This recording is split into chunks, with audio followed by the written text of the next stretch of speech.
One of the things that I see going all across social media, right? It's one supersonic. That's what I continue to see. Supersonic everywhere because everybody already understands the moniker that relates to Jahmyr Gibbs. And I do believe that he has everything necessary to go out there and handle the responsibilities of a number one back. Not the way that they have been doing it here where they've had the luxury to, split the carries and keep them fresh as long as they could. And now it is time for Jahmyr Gibbs, who, to this point, we've talked about it before, his speed, it puts him in a position to not just be elusive, but he doesn't necessarily take on too much contact when he's kind of in that speed and space. He's able to hit the edges and get out of bounds if he has to. Obviously, the time where he is taking a little bit more contact, and this will increase now that David Montgomery isn't here, is when he is running between the tackles. But talk to me, man. Dan Campbell, Jahmyr Gibbs. I'm even really, really bullish right now on J-Mo, trying to make sure that Flannel Sam gets that jersey. You know what? You spoke about one supersonic, and I think it is going to be supersonic time when it comes to the next couple games that we got going on right now. But as far as it goes with Dan Campbell, that speech alone right there gets you fired up no matter what. That man can say anything and have you running through a brick wall in the next 10 seconds. I'm just saying right now, this man gets you pumped up and fired up. And just to hear him and his confidence in the players that he has right now, despite all the injuries that's going on, it doesn't matter. He still has the overall confidence in this team and these guys out there every single snap. And I definitely think you will see that come this Sunday. No matter what, they still have this in the bag. And he has confidence in whatever that they do. So don't waver your faith or anything like that. Dan Campbell will have these guys ready come Sunday. Because my thing is this, when you look at the offense, you never want to lose your horses. Like, we had some sure advantages when you have a David Montgomery and a Jahmyr Gibbs. But they never really used them in packages together at the same time. So that's where I'm like, you know what? Right now it's just a matter of, can Jahmyr Gibbs handle some of the responsibilities that David Montgomery could? And we talked about this with KG yesterday and the rest of the crew. We've seen him do that more and more and more this season, being able to run through the tackles and certain even red zone looks where he's being able to score out from the 6 and the 7 yard line, or being able to score right up on the goal line a couple times, where I'm like, you know what? I think he is ready. If something ever, knock on wood, happened to David Montgomery, now we are staring that reality in the face, and that's where the strategy aspect comes in. I know some people, they've complained at times about the play calling or the designs of Ben Johnson, but when you look at the numbers overall, this offense has been elite. Number one scoring offense in the league. Yeah, that's what I'm talking about. Like, and even though you're down one of your horses, before we were already talking about where do you go to feed all of these mouths, and that's where you're going to look for a couple of these players on the offensive side of the ball to really step up, because that's where I believe defensively you can scheme up some things to make sure that this defense is serviceable. We saw them last year do that, but offensively is where this team cannot, where I really want to see them now. They have to, in my opinion, pick up the defense more than ever. Yeah, because these injuries. And this is where I want to transition a little bit to the two maybe nitpicky things that I didn't like about what Dan Campbell said. And I want everybody's opinion in the room, because I could be dead wrong, and in the chat as well, because I'm open to a discussion, because despite what may happen in these next 25 minutes, KG, I'm still a changed man. Okay. Don't you worry. All right. We going to test it. We'll see. I am. I had one relapse, which was Neil Rule, when I wasn't even on a show and was filmed without my consent. Fuck you, Stick. But anywho. That was my fault. I'm kidding. Well, I'm not going to say that to you, KG. It's okay. Because I'll take full responsibility. But okay, so let me just cut the ish on this one. One thing that I didn't like that he said was, you win 11 in a row and everything's great, and you lose one and the sky falls. I don't think people were saying the sky is falling because of the loss. I'll use me as an example. On the Monday following the show, I thought I was relatively calm, and I gave an entire segment just praising Josh Allen and his greatness, and just how he's on a heater like the likes of which we've only seen a few times in the last couple of years, and how that played a big part in it.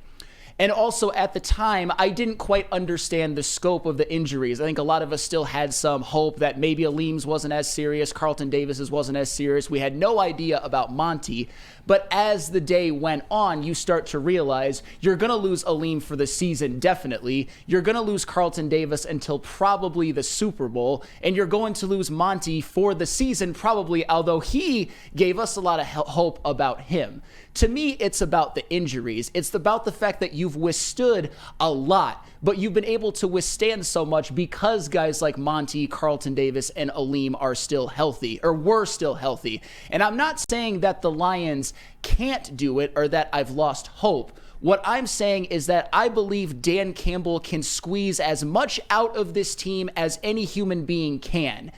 It's just logistically, I'm looking at it more from if they get a path that isn't too difficult, I still have confidence that they can get to the Super Bowl and potentially win it, which starts to me with getting that 1 seed, which is very much in play. If they win out, they get it for sure. Mm-hmm. But you know what is also in play, and I hate to bring this up because nobody wants to hear it, the 5 seed is in play.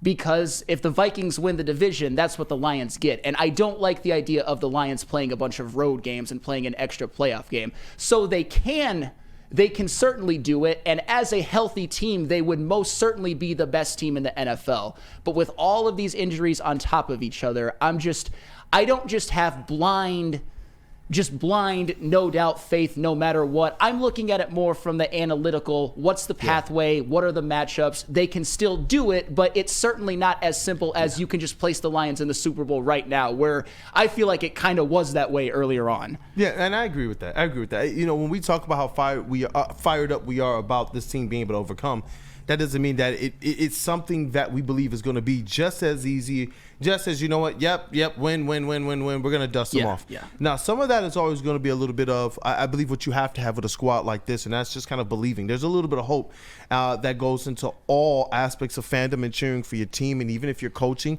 even if you're a player. There's a lot of that. We even see the players sometimes on the sideline for a game-winning field goal not being able to look. Because that's what I'm saying. It's a part of us, and that's what it is. And when you have, though, just a little bit of hope, it gives you an opportunity to leave it all out there on the field. And that's what I'm saying. With a Dan Campbell coach team, you're talking about giving us the opportunity to lay it all out there on the field, then yeah.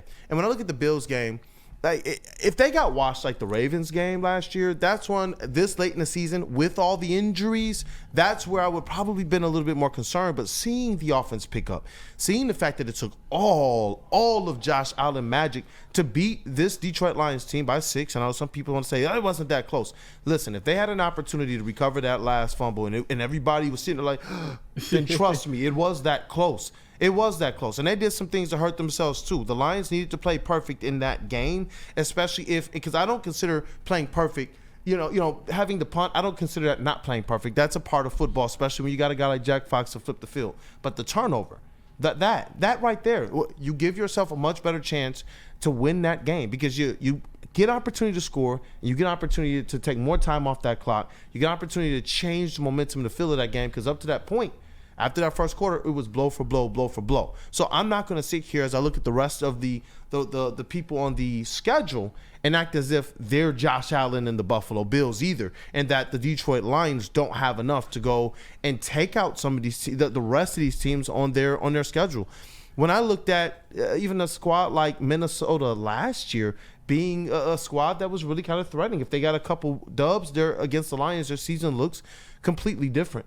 And even this year, just the way that they're playing. And that's what I'm saying. When I looked at their team, though, even this year, a lot of people looked at their team who said, oh, that's a special squad that's going to be competing for number 1 seed in the NFC. And when I look at the talent level of where the Detroit Lions are right now, that's where I'm just like, well, I'm not worried. I know what they had last year. I understand how Aaron Glenn and Ben Johnson and Dan Campbell were able to scheme up, and they still have this offense that I believe is going to be elite. Who's going to go out there and body bag this offense week after week after week, even now without David Montgomery? Well, and to further your point, I've always been a proponent of Gibbs is better. I thought Gibbs was better starting with the middle of last season after the Raiders game. And that's no disrespect to Monty whatsoever. But what Monty did give you this year is he did lead the team in rushing in 7 of the 14 games. He still leads the team in rushing touchdowns, which I hope will be broken by Gibbs in these next few games. And Brian Ruth says something in the chat that I knew was coming. And of course, that's followed by a little bit farther down, people mentioning a 3-letter acronym. And I think it's in regards to me. Why would anybody worry about playing on the road when we're undefeated on the road? I think that that's a somewhat good point, but I don't think it's as good of a point as you think.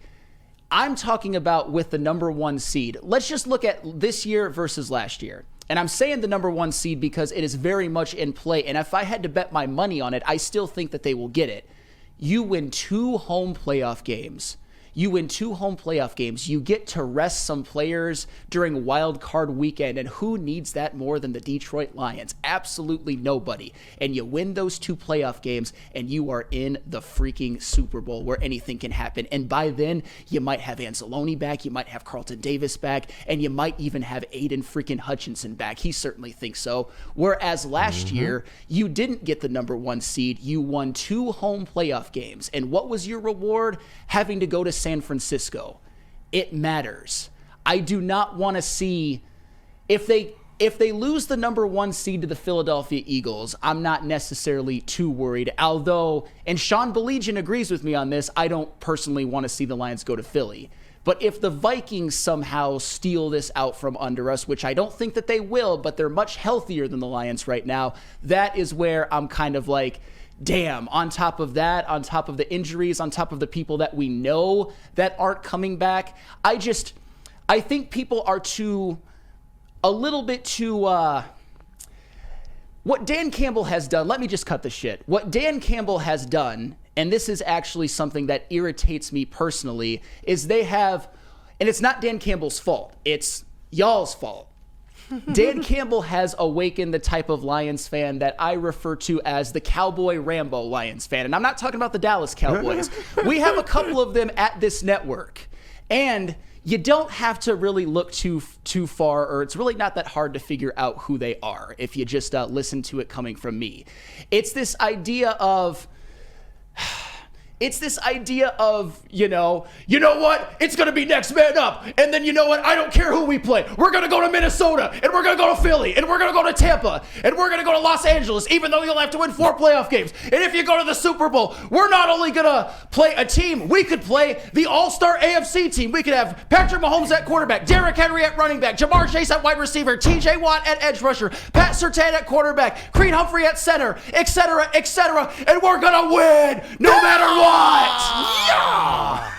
And that's the type of thing where I'm just like, those type of people can't even listen to an ounce of critical analysis. But let me ask you this. If they made it, and it was the Ravens, and you heard Penei Sewell or Aiden Hutchinson, let me say that. Let me stack the deck. Aiden Hutchinson giving that same speech. You gonna sit here and say, Aiden Hutchinson is a clown. I don't believe Aiden Hutchinson. No, because that's what they have to say. They're in-house. But if the fans have bought into what this team has shown them, that's where I can't tell anybody who believes like that, you know what? That's a problem. This squad, because I sat here week after week and I heard some people here say, no, that's impossible. They lost this player, but they can't this, they can't that. I heard last year, I got rubbed, threw the pie right in my face. Why? Because I didn't think they did enough at the deadline. That's where I'm like, some different is going over there with the mojo in the Lions universe, to the point that I could see them getting there, and I could see that being the absolute speech, because they don't care who's across the other line. They didn't care who was playing with the Texans. They didn't care how far they were down. They didn't care. And I get it. The Bills game presents a completely different level of competition from a quarterback position than anything they faced. Because that guy he's just a game changer. I believe that if you have a lesser quarterback in that game than Josh Allen, same Bills team, I believe that you have a completely different outcome. And that's what I'm saying. If the difference was Josh Allen magic, I can't sit here with any fan that's seen this 12-2 squad overcome the loss of probably the best defensive player in the league, and then some. We all know the stats and the records. That's why I'm just like, you know what? If people want to be like, Coach Campbell, go! Bro, get fired up. That's just where I'm at. I see Ed O'Neill, $4.99 super chat. NFC title game. Lions offense disappeared for 3 drives, and you blew a 17-point lead. The offense needs to not disappear. History tells me they will. This year, I feel like this Lions team has done a better job at not disappearing. I feel like this has been a year where a couple times they've made up for their own mistakes, or they've picked up where they needed to pick up, and they've been able to go out there and score some points, because this year they're doing even better offensively than they were last year. Absolutely. And for the record, I want to make this clear. Despite what you might think of me after my little rant there, I'm not making fun, or I'm trying not to make fun, although if you see it that way, I can't necessarily blame you. It's this idea of me even talking about, you know what, the 1 seed might be more advantageous, or you know what, maybe David Montgomery, Carlton Davis, and Aleem might be just like a bridge too far for me to just blindly be like, they're going to the Super Bowl no matter what. That somehow makes me SOL. That's what I 100% reject. I don't think it's I think as Lions fans, we should be really, really, really, and you can't really will it as a fan, but really, really focused on get that number 1 seed. That's what, and that's the thing. And I hear people like Stick just say like, it doesn't matter. You know what? Even if we have to play 3 road games, everything's going to be just fine. And I'm just like, this is a team that started off 12-1. This is a team that fully healthy is without a doubt the best team in the NFL. This is a team that, let's just be honest, if they played a game on Wild Card Weekend, I'd almost expect another person to go down at this point, because it just keeps happening. We don't have to be cowboy Rambo Lions fans. We can look at this a little bit objectively. That's all I'm saying. I'm not making fun. When we do, and I get you a little bit on that, but I do, when I look at some of these other squads, and maybe it's because of the pedigree they have as championship winners, sometimes we believe that those guys are going to overcome, and that's where it's like, okay, I know the Lions don't have that Super Bowl yet, but their identity the last couple years has been that they have and they will continue to overcome. Like we talk about last year and this year losing no back-to-back games. We talk about last year and this year being the most dominant team in the NFC North and one of the best teams in the NFC. And then we realized, you know what? You got to go back to the season before that and realize they were on an 8-2 heater then. So that's where, for me, it's just like, you know what? You got to kind of believe until those wheels pop off. To be honest, I don't have a problem with it, because we need the fans now more than ever. This team needs us, man, to just be completely real about it. And if there was any iteration of the Lions that I would be completely Rambo, let's go about, it's the 2024 Detroit Lions. So, Sam, I get what you're saying, and I really don't think it's the majority. I think the majority look at this from a standpoint that these injuries are critical, they are serious. You can't ignore it at this point. I mean, the list is just too big, but at the same time, I still reserve the right to be confident, because most of the teams that we could go up against, if we were to worst case get the 5 seed, we've defeated already. So I do think the path to the 1 seed is there, like more than ever, because you got the Bears, you got the Vikings at the end. And I think you can beat these teams. Oh, yeah, the 49ers, they're beat up as well. But worst case, if they get the 5 seed, most of the teams you'll probably see you've already defeated. So I'm not necessarily worried if they have to go on the road. Do we want them to be in Philadelphia in January? No, nobody wants that. But I would still expect them to go in there and win, because that's where we're at as a franchise now. We have to be real about it. If we're going to call them an elite franchise, we have to treat them as such.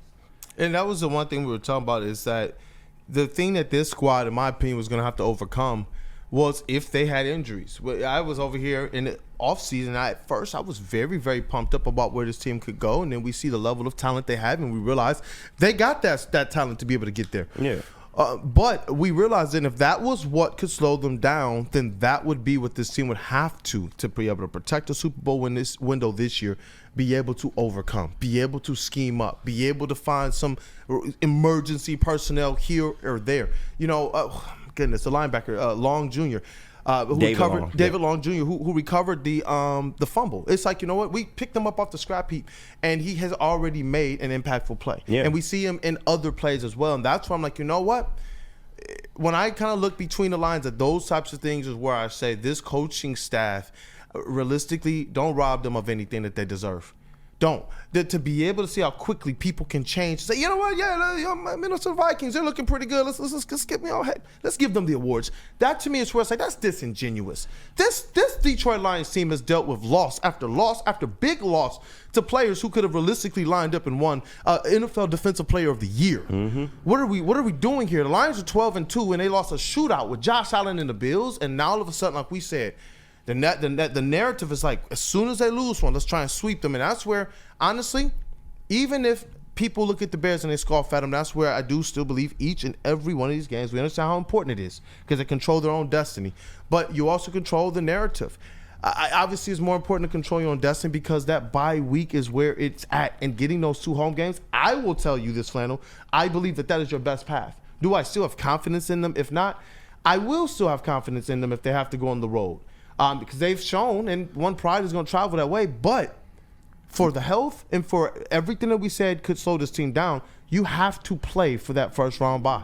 Absolutely. Yeah. Absolutely. 100%. And I'll just give this away right now because this isn't really a hot take. If the Lions get the 1 seed, no matter if they're as injured as they are now or if they suffer another injury to anybody not named Goff or Panay, oh my gosh! I wish I wouldn't have put that out there, but I had to make a point. I would still pick the Lions to go to the Super Bowl, at least go, and then you might get an advantageous matchup, or you might get Josh Allen again. When playing him twice, it might be a little bit easier anyway. The only thing that that I'm saying is that when you add Carlton Davis, when you add David Montgomery, when you add Aleem McNeil to what already was a catastrophic injury like IR list, I went and looked at some of the other teams in the NFL, and it's not even. This is unprecedentedly bad. And if the Lions can do this, Dan Campbell should win Coach of the Decade right now. Yeah. Right now. Yep. Right now. And what I want to do is bring people back to last year. You guys remember how we felt after we beat the Vikings and people thought, man, Kirk Cousins and not Kirk Cousins. What's his name? Who was the quarterback last year? Nick Mullins. Yeah, Nick Mullins, because he could throw the yards, he could throw the touchdowns, but he threw and those the interceptions Right. as well. But there were some people who were rolling into the game like, yo, we're banged up, we're injured. Do you guys remember how we felt after the Raiders game? No matter how you felt going into it, I remember how people were like, you know what, we're a little bit injured, we're a little bit banged up. I don't know how we do that. And I remember during the course of the game that some people thought, you know what, at certain points, we're about to take this L. And things just happened because this team got that mojo. And they pulled somebody off the scrap heap who is probably in Flannel Sam's Hall of Fame forever, Uncle Brucey. What up, though, Uncle Bruce Irvin? Yeah. And that one play changed everything from this one scrap heap player who didn't even make it to the playoff roster, I don't believe. No. And that's what I'm saying. That's what I'm saying. I listen, and I remember the feeling during that next day. Like, yo, we weren't supposed to get that. We were getting, the defense was getting sliced up. The same things that we would assume is going to happen. And that's where I'm just like, but they still found a way, and they found themselves in an NFC championship game until the wheels absolutely fell off in those last 20 minutes. But it wasn't like they were playing the Bears. They were playing the 49ers, who at that time were formidably probably the best team in the NFC.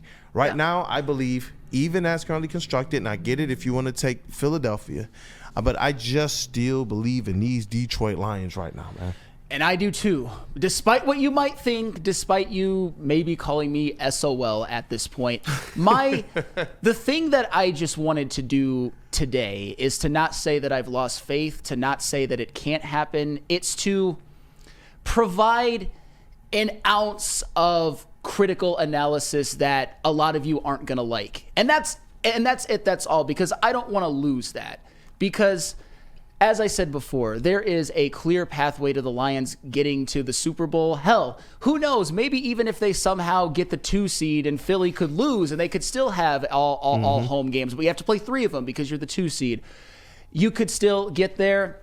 Going on the road for 3 games, I don't necessarily like the prospect of, because despite what people will tell you with certain examples, most of the time, most of the teams that get to the Super Bowl consistently, they do it at home. We talk about the Kansas City Chiefs last year, and I get that that's an example. They played 2 road games, but the Kansas City Chiefs, they went to 3 Super Bowls, winning 2 of them off the backs of playing every single game at home in the playoffs. The New England Patriots, they made 9 Super Bowls in the Brady-Belichick era. Do you know how many road playoff games they had to play getting to those 9 Super Bowls? 3. 3 total. 2001 at That's an Pittsburgh, impressive 2003 at Pittsburgh, and 2018 at Kansas City. The Peyton Manning-led teams, Peyton Manning got to 4 Super Bowls. Do you know how many road playoff games that either the Colts or the Broncos had to play in those Peyton Manning-led Super Bowl runs? 1. 2006 at the Baltimore Ravens. So there is nothing wrong whatsoever with hoping and wanting a more advantageous run to the Super Bowl. We don't have to be Billy Badass and say, you know what, I want the tough route. They're built for this. No, you don't. You want to win a goddamn Super Bowl. You want to win the Super Bowl. Just win the freaking Super Bowl. And it's not like it's the easiest path to get the, when you No say, I want path the is easy easy. way. No path is easy, No and that's path my is point. easy. No Yeah. path Yeah. is easy. And no record is just the same, because when we came into the season, there were people who said that the Detroit Lions, who have a first place record, that their record was going to be reflective, because people said, well, the Kansas City Chiefs, you saw their first place schedule, and look what happened to their record. That's what